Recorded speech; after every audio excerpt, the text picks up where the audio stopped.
My mother-in-law and sister-in-law spread lies about me, and my husband threw me out without even hearing my side of the story. I was treated horribly by my husband and his family for months, and finally made my way away from that family, but then they thought they could come back and traumatize me again.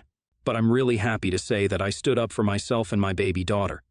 I met my ex, Jack, 38, male, when we were both living in France in our 20s. I'm half Canadian and French, and Jack is American. He was working on his PhD, and I was living with family and interning as a photographer for a local newspaper when we met. I met him by chance at his university and was just blown away by how charming and smart he was. We met through a mutual friend, and after months of hanging out together in groups, I gathered the courage to ask him out, and he said yes. One date led to another, and we got into a relationship. Thinking about those days is so strange now because it feels like another life, because of how different everything is now and how my husband changed from the brilliant, funny guy I fell in love with to the seemingly heartless and totally selfish guy he turned out to be. Our relationship was really nice in the beginning. We dated for almost a year before moving in together. After that, we lived together for 2 years. By the end of that, Jack finished his PhD and it was time for him to move back to the States. We knew this was coming, of course, and had discussed the possibility of me moving to the States with him. For reference, I am originally from Canada and was actually supposed to leave France earlier, but then Jack and I got serious, and I decided to extend my stay, at least until his PhD was finished. I wish I could go back and tell myself to just stick to my plans, but it is what it is, I guess. Anyway, long story short, Jack proposed, and I decided to leave behind both my family and work in France, and also my family back in Canada, and move to the States with Jack. I was young and in love, and was convinced that Jack would totally do the same for me if he had to. I was really hopeful about our future together, but things started to fall apart rapidly after we moved to the US. When we first moved, my husband and I had no place to live. It was my first time in the US as well, so to make things easier until we found a place of our own, we decided to live with Jack's family. That was probably the worst possible decision we could have made, but of course, I didn't know that back then. Jack's family includes his mom, his sister and niece, and his older brother. My brother-in-law is a really decent guy. He lived halfway across the country with his wife, and I saw him only once, and both he and his wife were very kind to me. I wish I could say the same about my mother-in-law and sister-in-law, but luck was really not on my side. During the first few months of our stay in the US, Jack and I lived at his mom's place, my sister-in-law. Julia was also living with us because she had recently divorced her husband and needed help with her daughter, who was very young. I knew about this before I moved in with them, of course, and didn't mind at all. I had a big family growing up, so in my head it was like, the more people, the merrier. Another stupid mistake. My mother-in-law and sister-in-law were a bit cold towards me from the very beginning. It's not like they were mean to me or something, but their behavior always seemed a bit fake and passive-aggressive. Honestly, for the first few weeks, I often felt like I was imagining the whole thing because they were always polite to me to my face. Then, after a few weeks, when I started to be sure that they didn't like me, I told myself that maybe they'll warm up to me as they got to know me, but they never really did. Eventually, I told Jack about how I felt. His reaction just left me more confused than I was before. He said that it was all in my head and I was wrong because his mom and sister loved me. He said that maybe it was a cultural difference, being as I had spent all of my life in either Canada or France, and just didn't know how Americans were. I wasn't very convinced, but agreed, and just put more effort towards warming up to my sister-in-law and mother-in-law. Safe to say, it didn't work. Thankfully, after around 3 months of living in that house, Jack and I found a place to live by ourselves. My mother-in-law and sister-in-law weren't very happy about this and tried to make us stay longer, even suggesting that we could just stay there until we got married. But I was completely against that and convinced Jack to move out. This was another thing that made my sister-in-law and mother-in-law hate me, I guess. I can't think of any other reasons why they were always so cold to me, but at that point, I had given up on the possibility of us having anything more than a civil relationship. So Jack and I moved out and started living together in a small but nice apartment. He found a teaching job, and I also started looking for work. We still saw my mother-in-law and sister-in-law a lot as they lived pretty close, and we often had dinners together, but I didn't mind putting up with them a few times for a couple of hours. Shortly after Jack and I moved out, I found out I was 3 weeks pregnant. We weren't planning to have a baby anytime soon at that point and had even postponed the wedding until we were more financially stable, but I was still happy at the news. Even Jack seemed excited and told me that maybe this was a sign that good things were coming for him. We had a small ceremony and got married at the courthouse. I was also happy, thinking that maybe a baby would make my mother-in-law and sister-in-law finally warm up to me, But the way things turned out, it was the exact opposite. We had our first full-blown fight when I first found out that I was pregnant. Jack and I planned to surprise them by showing up with the babies first. Ultrasound in a cute frame. We were waiting in the living room while my mother-in-law and sister-in-law were out shopping, and as fate would have it, they literally walked into the house talking about me. My sister-in-law was clearly mocking me, using a terrible French accent, and they were both saying stuff like how I act better than everyone else because I'm from Europe, and my mother-in-law, in particular, said some other not-so-nice things. I was in tears, and Jack turned completely red in the face and ran out to the foyer to confront them. A nasty confrontation followed, which resulted in Jack and me storming out of that house. We had no contact for the next couple of months, and I thought that would be the end of it, but when I was around 5 months pregnant, my mother-in-law called Jack, apologizing to him, and asked him to go over to talk. I didn't want to go, but Jack did. I don't really know what they spoke about, but when he came back, Jack acted off for some reason. I tried to make him talk, but he wouldn't say anything and was a bit standoffish. I thought maybe he had a fight with my mother-in-law and sister-in-law again, and decided to just give him some space, hoping he would be himself again. Long story short, he didn't. He kept acting weird for around a week before I finally had enough and decided to confront him. At first, he denied everything, but I kept pestering him until he finally snapped and said that his family had told him everything. I was confused and asked him what he meant, and he said that I should stop lying and that he knows how I really feel. More confusion and pestering from my end, and he said that his sister overheard me speaking to my mom one day about how I hate being in the US, living with Jack's family, and that I hate his mom and sister because they're dirty rednecks. I was horrified, because I would never say that to anyone, let alone people I considered family. I admit that I did sometimes talk to my family about finding it a little difficult to adjust in the States, but I never insulted anyone and certainly did not think that I was being overheard. I tried to make Jack listen to me, but he was adamant that his mom and sister would never lie to him and that I needed to apologize to them. We had a huge fight that led to him storming out of our apartment. I had a complete breakdown. It was my first pregnancy, and things were difficult already, and this was just one more thing I really could not deal with. I stayed up all night waiting for him to come back, but he didn't. I finally fell asleep and woke up in the afternoon to a text from him saying that he'd come back when I was ready to apologize. I had enough at that point. I needed to speak to him, so I lied about wanting to apologize. He showed up in an hour with his mom and sis in tow, looking infuriatingly smug. The moment they sat down in the living room, I went on a full-on rage and started ranting and yelling about everything they had put me through, ever since I moved there. There was a lot of back and forth with my sister-in-law, mother-in-law actively calling me a liar and saying that all of this was some plan I had to take Jack away with me to Europe, and calling me a nasty foreigner. I was baffled by that.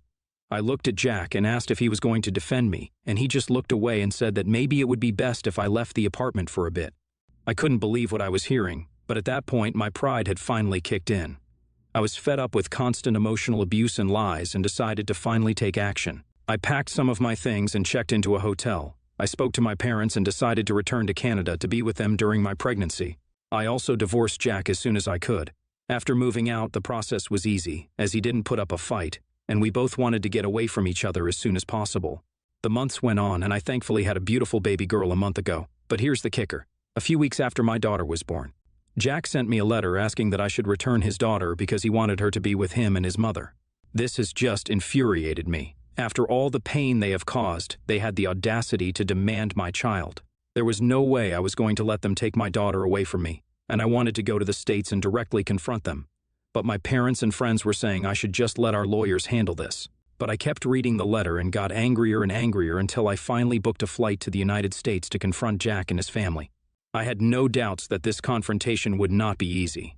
Jack, my mother-in-law, and sister-in-law sat in the living room, and there was this really visible sense of arrogance about them. They believed they could continue to control my life even after all the pain they had caused me. I got so angry that I took the letter demanding custody from my bag and tore it into pieces right in front of them. The look of shock and disbelief on their faces was deeply satisfying.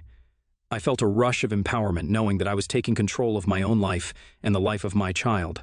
I told them that I would sue all of them for the emotional abuse they put me through while I was pregnant, and leaving me practically stranded without any financial help when they kicked me out. I told him that he would never take my child away from me, and that she was a Canadian citizen anyway, and if they were willing to go through the legal battle of trying to win her, I was up for it. The shock and disbelief on their faces was everything. I don't think they ever expected me to get that assertive, Jack stammered. trying to defend his family's actions and his belief in their version of events. He claimed that his family only wanted what was best for him and the baby, but I had enough of that crap. I knew that they had manipulated him with their false stories about me. He also tried to say some nonsense about how he has rights as the father, and I told him that he's hardly a father, and that I'm sure that the courts would also agree. I also threatened to go on social media and expose their whole family about how they treated a pregnant woman who was new to the country and how his employers would really not like that. I made it clear to Jack that I would never engage in their games or apologize for something I had never said. The emotional abuse I had endured was real, and I was not willing to subject my child to that toxic environment. I was prepared to take legal action to protect my child, and I was not afraid to do so. I also knew that Jack wouldn't pass any of the requirements needed for him to get custody of my child. So I wasn't afraid of that either. My words were met with a mix of anger, disbelief, and frustration from Jack and his family.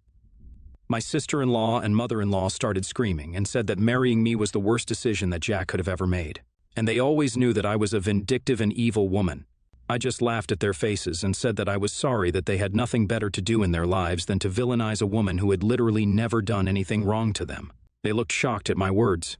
Maybe they had expected me to back down or try to placate them like I used to in the first few months of my pregnancy, but that woman was long gone, and she is never coming back again. I stormed out of that house and started the legal process of protecting my rights as a mother and terminating Jack's parental rights.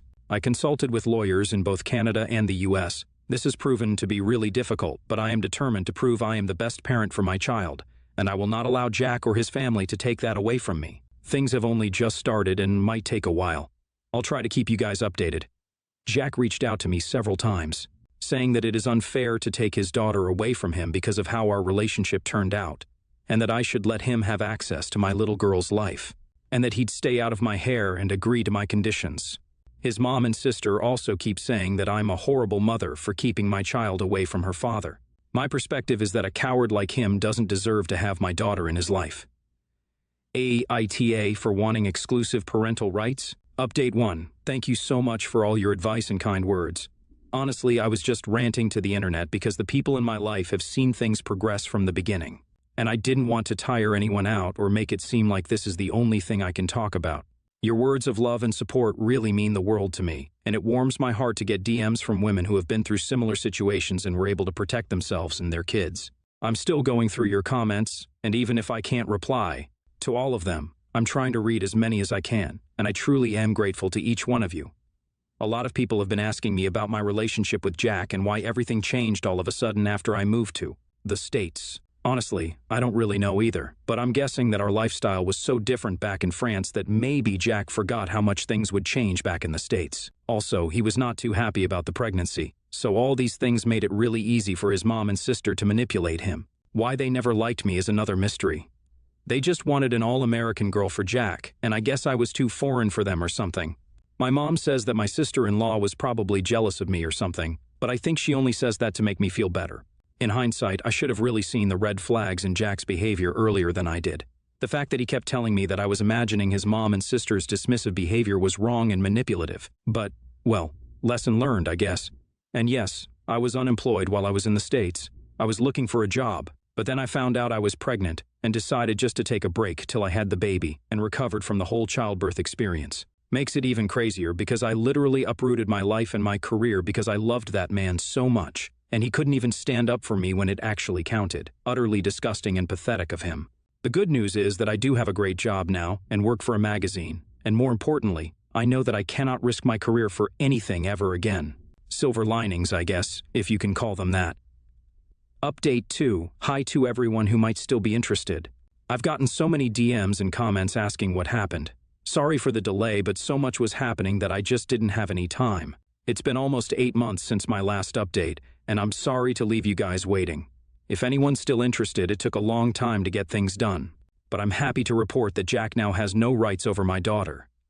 Throughout the legal proceedings, I faced an avalanche of false accusations and attempts to discredit my character. Jack's family spared no effort in painting me as an unfit mother, using every lie and manipulation tactic, but I was prepared for their tactics, and I had evidence to counter their claims. As for them, all they had were false words. It's insane to me that they even took things to court. I know it was my mother-in-law who pushed Jack to that extent. The emotional toll of the legal battle has been immense. It was a constant struggle to maintain my composure and focus on what truly mattered, my child's well-being. I am so grateful for the support of my family and friends who stood by me throughout the ordeal. Their unwavering belief in me gave me the strength to persevere. The evidence of emotional abuse and manipulation was undeniable, and the judge recognized the toxic environment that Jack's family had created. It was a bittersweet victory, knowing that my child's safety was at the forefront.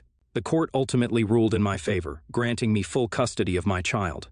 It was a moment of triumph and relief, knowing that I could now provide a loving and stable environment for my child. I'm writing this post because I now finally have secured my child's future and safety and wanted to share my story with any other moms who might be in a difficult situation similar to mine. Thanks for reading along. Update 3. Some people have asked what evidence I used against Jack in court. Well, that was a really difficult, complicated, and long process. I would not recommend it to the faint-hearted because it definitely takes a toll, but I did what I had to do. And also because the circumstances were in my favor.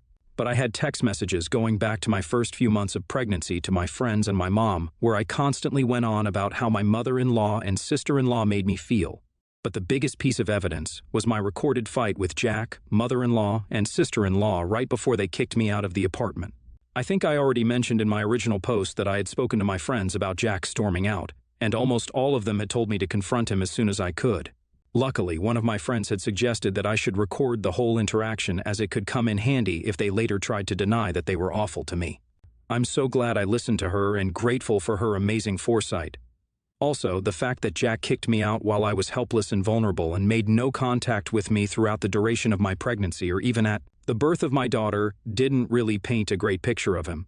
This paired with the fact that none of my daughter's legal documents mentioned him as the father also worked in my favor.